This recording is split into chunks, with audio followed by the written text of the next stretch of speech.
Tonight at 9 on DC News Now, video showing a DC business owner berating a delivery driver went viral. We hear from that driver and learn what's next for the business. New policies to stop students from accessing their phones. The more we say we can't use them is the more when people tend to use them. They need to have limits on it as well. The impact these new rules are already having in the classroom.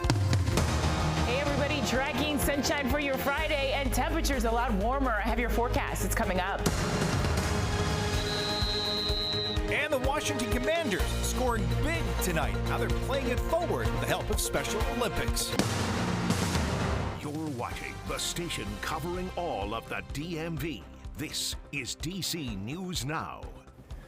Hi, everyone. Thank you for joining us tonight for DC News Now at 9 o'clock. I'm Chris Flanagan. Hi, everyone. I'm Susan Tran. Developing right now out of the district. A business owner in Adams Morgan could be facing some assault charges when video surfaces of him berating a delivery driver. Oh, yeah, DC News Now's Marielle Carbone is following this story for us. And Marielle, the owner is heard telling the driver to speak English. Yeah, Chris, that plus some other offensive statements. Police now investigating that interaction as a potential hate crime, but that's not all. Multiple other D.C. agencies are also investigating the business for issues starting well before that video went viral. This video now viral, racking up millions of views on TikTok. Can of Coffee owner Greg Harris berating an Uber Eats delivery driver on Monday for not speaking English. Gregorio Mundarayan, the delivery driver who took the video, says he never expected it to go viral. He says he tried to act calm and started recording the interaction after he called the police. According to this police report, Harris can be heard screaming, "This ain't no expletive country," and assaulted Gregorio when forcibly placing a bag of food in his chest. It's being investigated as a possible bias-related hate crime. I don't know why he did that to me. I don't know the motive, but in a few words, the video tells everything. We tried to speak to Harris Thursday. Want to make sure you have a chance to respond to the videos out there.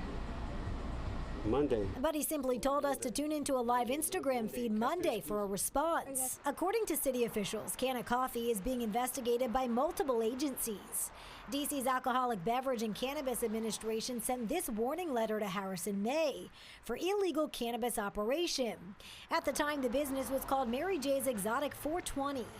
And according to the Department of Health, Can of Coffee was cited twice for infractions, once in May and once in August. DC Health ordered the establishment to close on September 11th, with a follow-up visit on September 18th. The incident with Gregorio happened September 16th. Are you guys still in business right now? Now, since that video went viral on Monday, the shop has gotten dozens and dozens of one-star reviews on Yelp. The website now posting a warning to potential customers that owner there is accused of racist behavior. In the studio, I'm Marielle Carbone, DC News Now. All right, we have an update all new at 9. We learned tonight the Virginia husband charged in a double murder case in Reston will go to trial next year. Fairfax County prosecutors say Brendan Banfield did not appear at today's court hearing.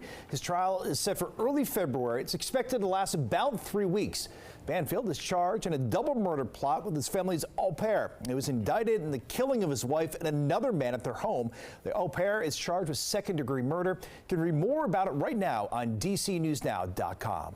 Here in the district, D.C. police say the officer who shot and killed a man in a car on Labor Day weekend, they are back to work. Officials say that the officers are working but not full duty, so they are not in uniform. There's an investigation into the shooting death of Justin Robinson.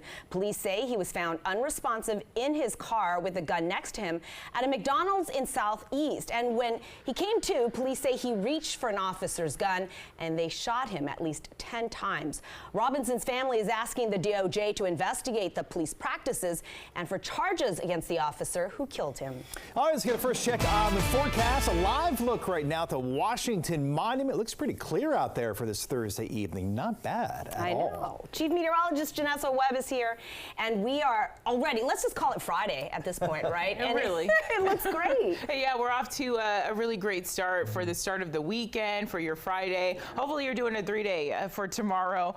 We do have a lot of sunshine sunshine that's back on the table across the region. We deserve this after this week where we've seen a lot of gloominess, a ton of rain across the region, and finally we're going to start to clear out. It's 79 right now, still quite mild across the entire region. All the rain that we dealt with has pushed to our south, so our friends in Charlotte, Charlottesville, parts of areas of Richmond, and even North Carolina still dealing with those outer bands. And so we're finally drying as the low continues to pull farther into the Atlantic, but we're still dealing with pretty blustery conditions farther into southern New England, northern New England as well. Winds are dying down across the DMV as well, and so we're going to see a very quiet night with temperatures upper 60s to 70s right now. Dew points, they're still pretty mild across Culpeper into Orange and even areas like Fredericksburg. Tomorrow, those will start to go down as well. So I like to see 50s and 60s.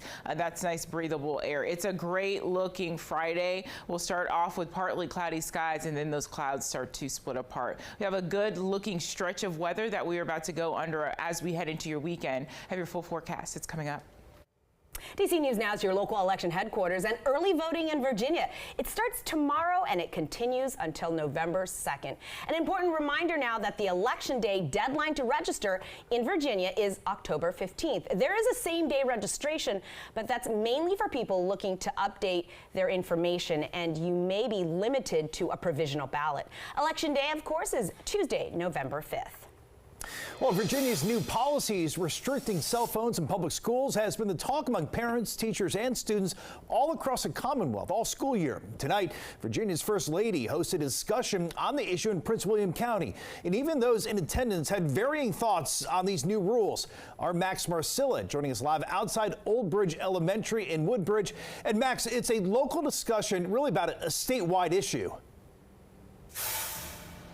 It is. This was a discussion moderated by Virginia First Lady Suzanne Youngkin, and alongside her was the author of the book, The Anxious Generation. It was a about hour-long discussion about cell phones that took place here in Woodbridge, but was live streamed and watched at several dozen other schools all across Virginia.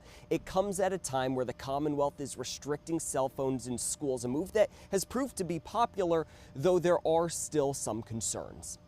And it's always going to be more interesting than the teacher. Before Virginia's First Lady hosted a discussion about the numerous problems kids are facing because of cell phones with Dr. Jonathan Haidt, we heard about the issue happening in classrooms in conversations with Northern Virginia teachers. Cell phones are taking over our children's lives, and they're just becoming very addicted. They want to take videos with their friends, and so it's really lighthearted, but it can impact the learning environment. It's why Governor Youngkin issued an executive order, which ultimately says all students need to put phones in backpacks, lockers, locked pouches, or designated places in classrooms from the start to the end of the school day for all middle and high school students. That's what school divisions are debating, and some have already started implementing. We are allowed to use them at lunch and between periods, which I think is a really good balance. High school freshman Abigail Norris thinks current policies are okay, but is worried what further restrictions could mean. I think it would push it to the point where we're fearing it, and I think it needs to be more embraced. But Haidt says cell phone-free schools should mean no phones from arrival to dismissal. A lot of our students are getting 300, 400, 500 notifications a day.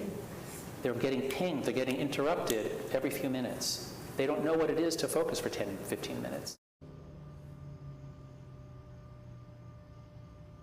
And while all of this is happening, Virginia Democrats just revealed a new bill filed ahead of the General Assembly session next year that would essentially put this into law, banning cell phones in schools. There are still some differences between the governor's executive order and this bill Virginia Democrats revealed, but if passed and then signed into law, this would again codify and mandate that Virginia schools are cell phone free. Reporting live in Woodbridge, Max Marcilla, DC News Now. All right, change is always a challenge, Max. Thank you. Some former Washington Commanders legends teamed up with the Special Olympics for this community event, and it was the first ever Play It Forward clinic there at Northwest Stadium. DC News Now's Tim Reed was there and shows us what this day meant for the Special Olympic athletes. 40 Special Olympic athletes participated this afternoon in the Play It Forward clinic. They say it was fun and meant the world to be out here to spend time with former Commanders Darrell Green and Santana Moss. Here we go. Say go. Go. Good hands, good hands. This was a dream come true. for these Special Olympic athletes, getting to play football drills with former legendary Washington Commanders players. Just ask Ricardo White. Today means for me about experience and learning that everyone's out here for a reason, everyone has a purpose, and everyone's special in their own way, and you can't take it from no one else. Former Commanders players and icons Darryl Green and Santana Moss hosted the clinic along with the Bank of America. The goal was to inspire the next generation to play and learn not only the game of football, but also important life decisions. There's really one word that comes to my mind, and that is acceptance. But I'm going to take it one step further. They are accepted, but not only are they accepted to be on the team, but they actually get to play. During the 2-hour football clinic, these kids were taught different drills so they can learn what it takes to run and catch the ball and have fun doing it. You know, when I look at these kids and look at the different, Special Olympians here, I don't look at them as, who they are or what we say they are. I look at them as regular individuals like myself with dreams. So it's always about how we can help these young people understand the continuity, the connectivity to one another. I'm a multi-sport. I can do football, basketball, soccer, golf. I can do it all. Like, I can do all things through Christ. Officials with Special Olympics say they want to make this an annual event and are hoping to do it again next year. In Landover, Maryland, Tim Reed, DC News Now. And what a thrill for those Special Olympians to be there in an NFL field. Pretty cool. Meanwhile, on the ice, the Washington Capitals season is quickly approaching. They held Media Day today in Arlington, and our Alex Flum sat down one-on-one with their Alex, the great eight, Alex Ovechkin. You probably think back to that moment with the cup and how much you want to do that again. How much do you think about trying to do that again here in Washington before you're done here? Yeah, that's going to be something special, but it's harder, most harder thing to do to win a Stanley Cup. So everything have to be on your side, everything have to be perfect, So I hope we're going to do our best, of course. All right, be sure to tune in to Game Night at 11 for Alex's full one-on-one with Ovi. He is just 42 goals away from becoming the NHL's all-time leading scorer. Can't wait to see that interview.